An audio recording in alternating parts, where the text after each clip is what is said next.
கோவை மாவட்டம் பொள்ளாச்சி அருகே டிராக்டர் மீது இருசக்கர வாகனம் மோதிய விபத்தில் 2 இளைஞர்கள் பரிதாபமாக உயிரிழந்துள்ளனர். விவரங்களோடு இணைகிறார் நமது செய்தியாளர் நடேசன். வணக்கம் நடேசன், இந்த விபத்தானது எப்போது ஏற்பட்டது? விவரங்கள். வணக்கம். பொள்ளாச்சி அடுத்த ராஜாமில் ரோடு பகுதியைச் சேர்ந்தவர் சதாசிவம். இவர் பொள்ளாச்சியில் உள்ள தனியார் நிதி நிறுவனத்தில் மேலாளராக பணியாற்றி வந்தார். மற்றும் சூரேஸ்வரம்பட்டியைச் சேர்ந்த பரத்குமார் ஆகிய இருவரும் வடக்கிப்பாளையத்திலிருந்து புறையபாளையம் இருசக்கர வாகனமான புல்லட் வாகனத்தில் சென்றதாக தெரிகிறது. அப்போது அதே பகுதியில் பக்கோதிபாளையத்தைச் சேர்ந்த விவேகானந்தர் என்பவர் ஓட்டி வந்த டிராக்டர் சென்றுள்ளது. இந்நிலையில் இளைஞர்கள் புல்லட்டை அதிவேகமாக இயக்கியதாக தெரிகிறது.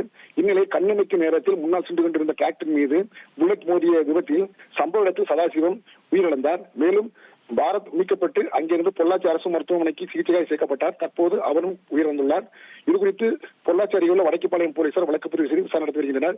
பொள்ளாச்சியில் டிராக்டர் மீது இருசக்கர வாகனம் மோதி 2 வாலிபர்கள் இறந்த சம்பவம் பெரும் சோகத்தை ஏற்படுத்தியுள்ளது. விவரங்களுக்கு நன்றி நடேசன்.